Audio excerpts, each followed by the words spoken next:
Hi hello నమస్తే welcome to నేటి రాత్రి. నేను మీ శివసుబ్రహ్మణ్యం. సనాతన ధర్మంపై రెండు రాష్ట్రాల ఉప ముఖ్యమంత్రుల మధ్య మాటల యుద్ధం జరుగుతోంది. గతంలో సనాతన ధర్మంపై వివాదాస్పద వ్యాఖ్యలు చేసిన ఉదయనిధి స్టాలిన్ కు పవన్ వార్నింగ్ ఇస్తే పవన్ కామెంట్స్ కు తన స్టైల్లో రియాక్ట్ అయ్యారు స్టాలిన్. దీంతో సనాతన ధర్మంపై సోషల్ మీడియాలో డైలాగ్స్ డైనమైట్లా పేలుతున్నాయి.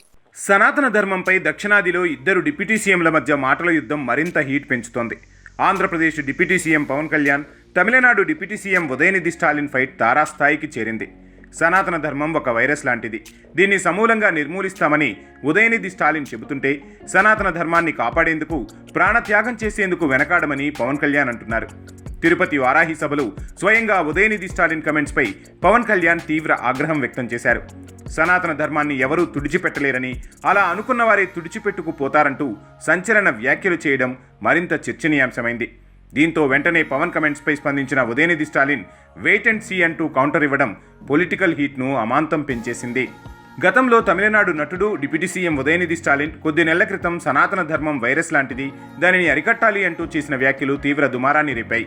ఉదయనిధిపై బీజేపీ నేతలు, హిందువులు తీవ్ర ఆగ్రహం వ్యక్తం చేశారు. ఈ నేపథ్యంలోనే తిరుపతిలో వారాహి డిక్లరేషన్ సందర్భంగా ఆంధ్రప్రదేశ్ డిప్యూటీ సీఎం పవన్ కళ్యాణ్ ఆ వ్యవహారంపై స్పందించారు.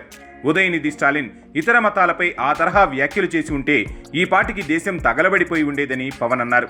కానీ హిందువులు మాత్రం మౌనంగా ఉండాలా అని ప్రశ్నించారు.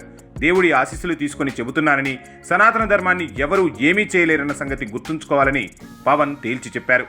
ఉదయనిధి స్టాలిన్ వంటి వారు వస్తారు, పోతారు, కానీ సనాతన ధర్మం ఎప్పటికీ నిలిచి ఉంటుందన్నారు పవన్ కళ్యాణ్.